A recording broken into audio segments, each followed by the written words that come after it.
we are going to do an eat and discuss video where I talk about my thoughts and feelings on the first two episodes of the Obi-Wan series. So again, this is an eat and discuss, and I'm not going to edit this, so you're going to hear a lot of nasty chewing noises.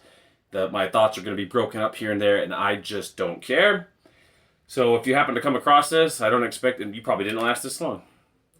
Sean, if you're there. Alright. Pan Express, thank you, Lord. So, I liked it. I thought it was alright. I thought the first episode was clearly the better episode. I really liked... This is so dumb. I really liked all the Obi-Wan parts on Tatooine. I really liked the scene with him and Lars. The tension between them. That was chef's kiss Star Wars right there. The Grand Inquisitor. So good. The way he walks, where he doesn't really move his shoulders. His bizarre tone. His, like, what's the word? His kind of, what's the word? His demeanor and attitude is very, like, elitist. And he's very condescending. Especially towards Reva. I love that. But the best part about him was his yellow eyes. I love seeing those Sith eyes. We almost never see them at all in the movies. A little bit, what, with Palpatine? And does he have the Sith eyes in Return of the Jedi? And, you know, you see a little bit in the prequel trilogy, but not much. That was something I was hoping Disney would capitalize on in the sequel trilogy. You know, giving Kylo Ren, whoa, the yellow Sith eyes, but they didn't. I guess Palpatine looked pretty cool in Rise of Skywalker with his eyes, but no matter how good the aesthetics of Rise of Skywalker were, that movie's stupid story just brought it down. Anyway, we're back to Obi-Wan. So the Grand Inquisitor, his eyes were great, and I just absolutely love that. I thought Obi-Wan they made him look really stupid. Episode 2 was trash compared to, well, not trash, but it wasn't as good as the first one. Mostly because they made him look dumb and silly. And the whole running around with Leia on that, like, Nar Shaddaa planet. The planet was cool, but the story there was just dumb as hell. And all these chasing the little girl scenes, like, Obi-Wan can't catch up with a little girl. Like, okay. Only 3 minutes in. Nice.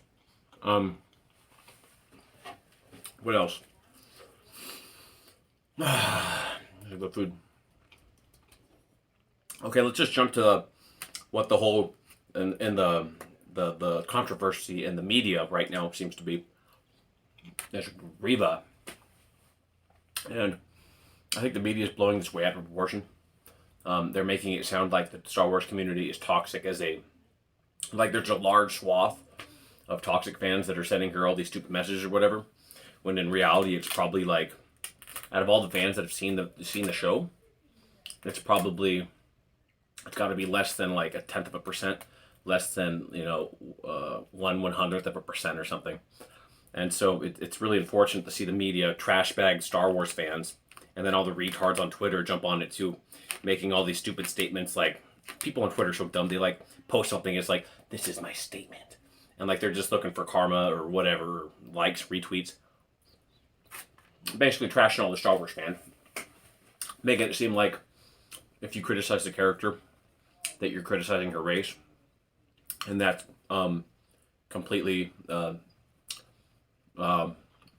stupid. I can criticize anybody's character, and it could have nothing to do with what they look like. My only problem with Reva is that she got as far as she did by disobeying the Inquisitors. Like, and no one did anything about it. Like, they just didn't discipline her. And then I like how she killed the Grand Inquisitor when he was set up to be this really cool guy, and she just offs him. But I don't see them. But anyway, so and a lot of people are going after the characters, like the writing of the character and stuff. I've seen that a lot online and stuff, and then, you know, YouTube videos, Reddit, and Twitter. And I watched the first. I listened to all this before I watched the first two because I've been so disillusioned by Star Wars lately that I didn't even want to watch it until it took me like 5 or 6 days after it came out to watch it. And the character wasn't even that bad. Like, I don't know what they're talking about. I thought the writing of making Obi-Wan look like a doofus and the silly Leia crap on Nar Shaddaa, what looks like Nar Shaddaa, I know it's not, was crappier writing than what Reva got. Like, that is not that bad. Like, yeah, she doesn't seem like a very intimidating person, like the whole tough girl role, whatever. My biggest problem with Reva actually isn't even like her race. It's that if you look at the Grand Inquisitor, he's like some freaky alien with Sith eyes, a giant head with whatever. I didn't watch Clone Wars or Rebels or whatever, so who cares? Then you have the other guy with like the other disc on his back and like the helmet that's like this or whatever, and like he looks like a freaky alien too. And then you get the girl, I think she must be a Twi'lek, and she looks like a freaky alien.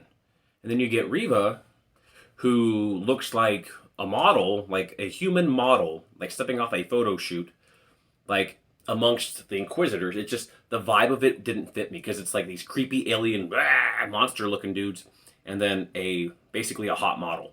And I was just like, I can appreciate her being, a hot lady. She's pretty as hell. But it just didn't fit the aesthetics for me. It was just like freaky alien dudes, cracked skin and all this stuff, and then like model woman, like off an Instagram account. And I was just like, you're hot, but it doesn't fit the vibe of the Inquisitors. So, but we'll see where it goes. Whatever. I haven't watched episode 3. But all the hubbub about her, it seems so overplayed. First, the media is making it bigger than it should be, and the media takes a big responsibility. But then all the people criticizing her character, I think they should be criticizing a lot more in the story of the show than just, than blowing up Reva, making videos about just Reva, like, she's a dumb character. Okay, did you watch any parts of episode 1 and 2 at all? Did you watch Book of Boba Fett? That was a worse travesty than the character of Reva, and we've only gotten 2 episodes in, because I haven't seen 3 yet. Anyway, so I'm not going to ramble on here, because I got to eat my food. As you can see, I've barely made a dent. But I'll say that I was pleasantly surprised by Obi-Wan. I was very hesitant going in because my love for Star Wars has been kind of thrown around the back of the tank, if you will, ever since The Last Jedi. And then, it went off the rails completely. Well, it went off the rails with The Last Jedi, in my opinion. And then The Rise of Skywalker just blew it. The rails just disappeared with The Rise of Skywalker. Mandalorian season 1 and 2, I thought were generally really great, especially that theme, the woo woo woo woo woo woo. That's awesome. Book of Boba Fett, I got 1 episode in, I didn't watch another one. I didn't watch it because I was so disillusioned with what they've done to Star Wars and the characters. They turned Boba Fett from like this bounty hunter who literally, it's not a Boba Fett video, but here we go. They took that character who would literally abduct a child from his family if it meant he can get credits. And they turned him into a guy that, I want to rule with honor. And like in that first episode, like some people are getting kicked out in the desert and like he winces like, oh, I can't stand to see civilians getting kicked by mean people. Like, dude, this is literally the guy that would have taken your child from you. Excuse me, for credits. Anyway, so that's why it took me like 5 or 6 days to see Obi-Wan. Because I've just been like, dude, Last Jedi, Book of Boba Fett, Rise of Skywalker, what they did to Finn. Finn would have been oh my god, they could have made Finn the best Jedi character of that entire sequel trilogy. The potential of Finn, the potential of the Kylo Ren character in the sequel trilogy. Anyway, but overall, I'm pleasantly surprised. I'm going to watch episode 3 and take it from there. I hope that we get a little more Obi-Wan. I hope they don't go too far into Vader, too much Vader stuff, because as a lifelong Star Wars fan, like, I got tattoos. Like, I love Vader, but it's like, dude, is that all we're going to do? Like, in 20 years, am I going to be getting Vader in my movies and TV shows? Like, we have to find a way to make Star Wars expand. Otherwise, just leave it alone and let it be what it is. A great series of movies and shows. But if you're just going to recycle Vader over and over... anyway, so I liked it. I really liked the Grand Inquisitor. I liked the Obi-Wan parts on Tatooine. I liked the Lars interaction. That was like... Damn, that was really good. The tension between those two. And how they're both trying to protect the boy. But they have their own ways about, how they feel about it. Really cool.